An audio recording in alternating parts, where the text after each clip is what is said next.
Today we are going to talk about owning it.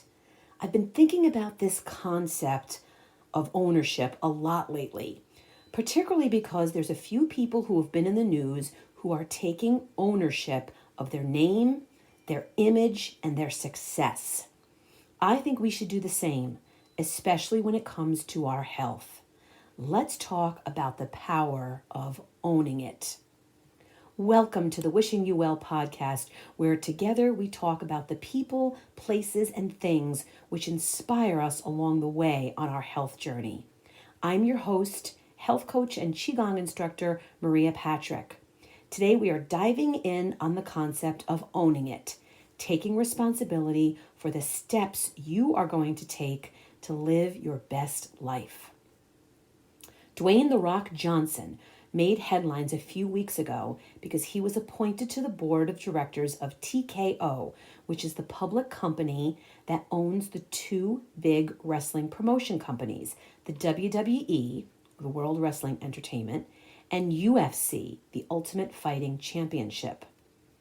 The story made the news because Dwayne Johnson now officially has full ownership to his nickname, The Rock. He was granted full ownership of his trademarked in-ring name, which means that he will finally have the opportunity to collect royalties in connection with any of the sales for The Rock merchandise. This may remind you of another famous person who took ownership of what was rightfully hers, and that is none other than the singer, songwriter, and global superstar, Taylor Swift. Taylor has been one by one re-releasing her albums, this time under the name Taylor's Version and with a different record company, where she has full ownership of her music. Believe it or not, Taylor never had ownership of her catalog of music because there was a clause in the record deal which she signed when she was just 14 years old, which relinquished her master's rights. She now, finally, after all these years, has got what she has fought for so hard for so long. Her music continues to break records, and now she owns it. What we can gather from these two stories, The Rock's and Taylor Swift's, is that it is very important when you do something, when you create something, when you work hard for something, that you own it. The most recent example of someone owning it is from the world of college sports. Could you hear the thunderous applause coming from Iowa City last week? It happened when Caitlyn Clark, a member of the women's basketball team at the University of Iowa, broke the NCAA women's basketball scoring record. She became the highest scoring player in women's college basketball history. And she did it on Thursday with a career high and program record by scoring 49 points in the game which they played against Michigan. Caitlyn's success on the basketball court is a big deal. It's a big deal for the University of Iowa, but it's also a big deal for college athletics overall, for women's sports, for basketball, both men's and women's, and for anyone who has had a goal they are trying to meet or a record they are trying to break.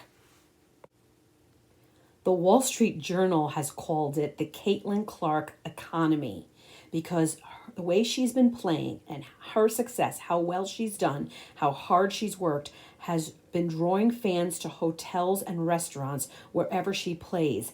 The ticket cost has been $1,000 per seat on the secondary market for people to see her play.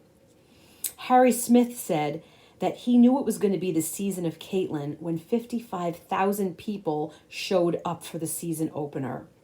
Caitlyn Clark has opened doors for young female players. She's increased media coverage of women's sports, and her ferocious competitive spirit and unmatched work ethic are an inspiration to us all. Almost immediately after Caitlyn broke the record, the sports company Nike released a t-shirt in Caitlyn's honor featuring a fabulous slogan. You've heard of the slogan, "You break it, you bought it." I've seen signs saying that in almost every gift shop I've ever been in since I was a kid. Well, to honor Caitlyn, Nike released a t-shirt to commemorate her historic night featuring a customized slogan created just for her. You break it, you own it. What a great statement that is. Caitlyn worked hard in order to shatter that scoring record, and now she owns that record. I love this story, and I happen to have just ordered myself one of those t-shirts. I haven't been so proud to wear a t-shirt since the one I had in middle school that said, "Women belong in the house and in the Senate too." So let's talk about the concept of owning it. This is sometimes a hard concept to grasp. We have a difficult time accepting compliments.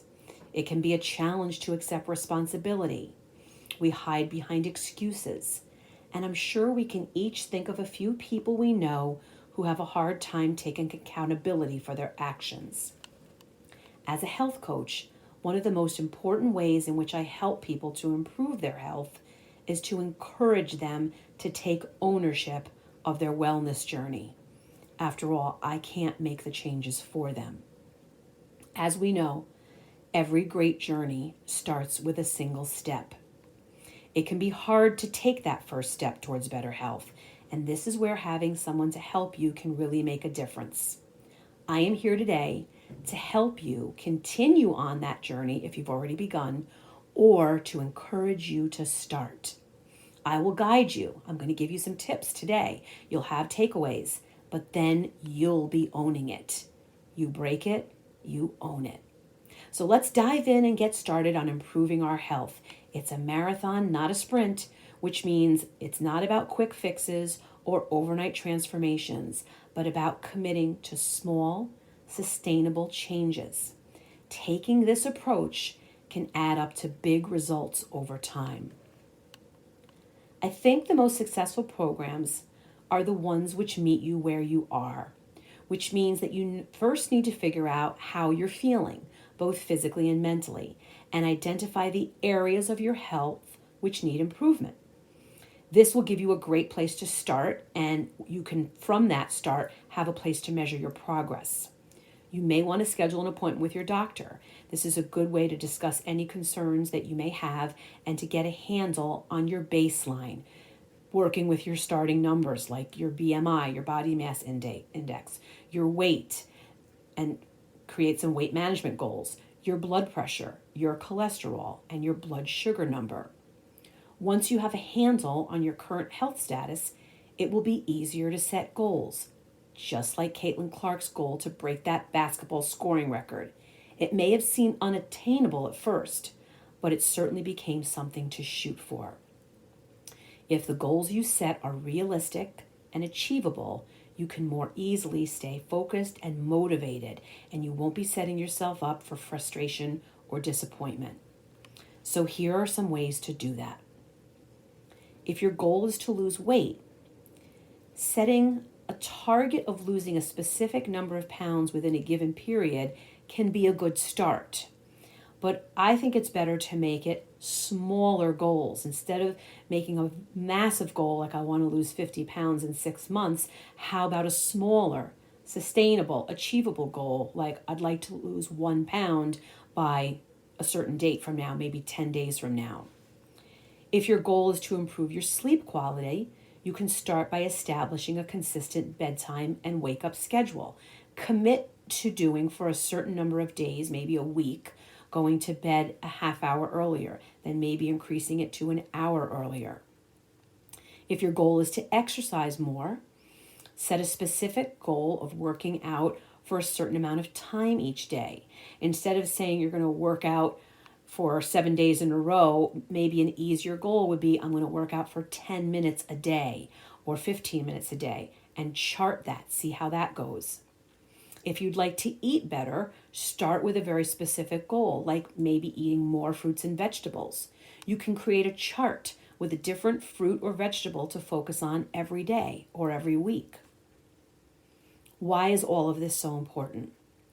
Because our health is the foundation upon which we build our lives. When you're healthy, you know this to be true.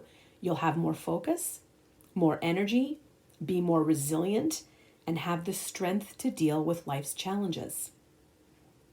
Are you wondering where to begin? Sometimes getting started is the hardest part. I always suggest starting first with nutrition, giving yourself the opportunity to eat a healthy, nutritious, and balanced diet. Just this past week, we heard all about the Atlantic diet, which is the cousin of the very popular and successful Mediterranean diet. They both consist of the following: a lot of fruits, vegetables, eating fish several times per week, whole grains, nuts, and seeds. If your diet is filled with the food from the Atlantic, you'll be well on your way to improving your health.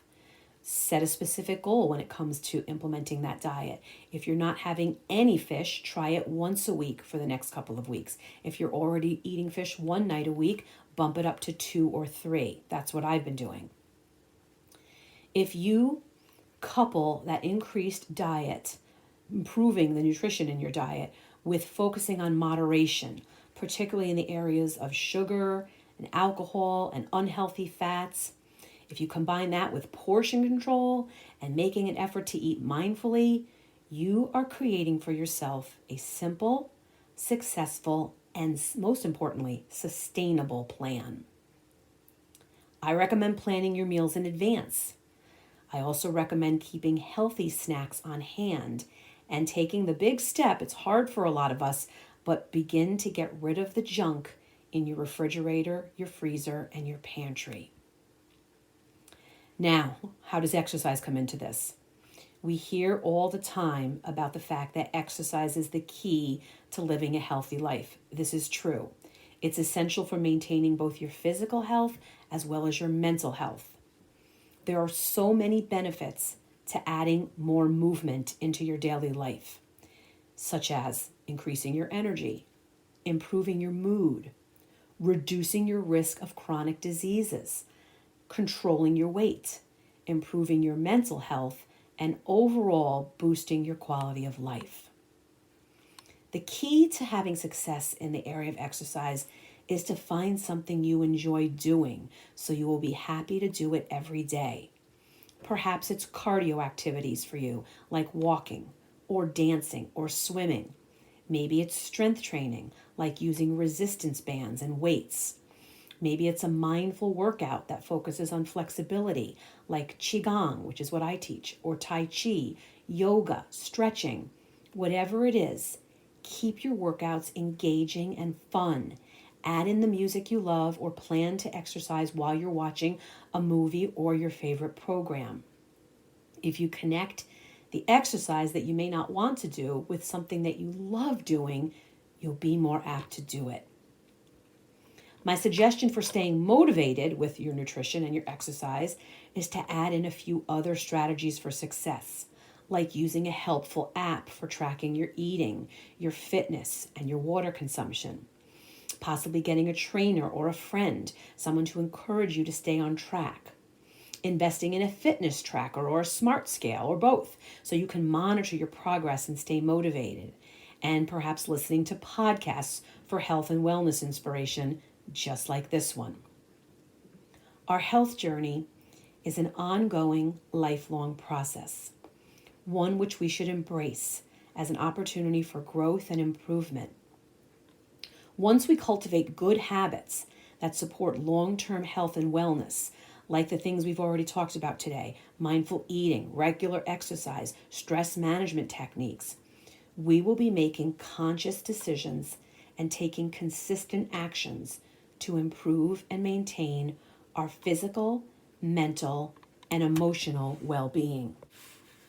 It's all about learning and growing and evolving as we navigate the ups and downs of life and we strive to become the healthiest, happiest versions of ourselves.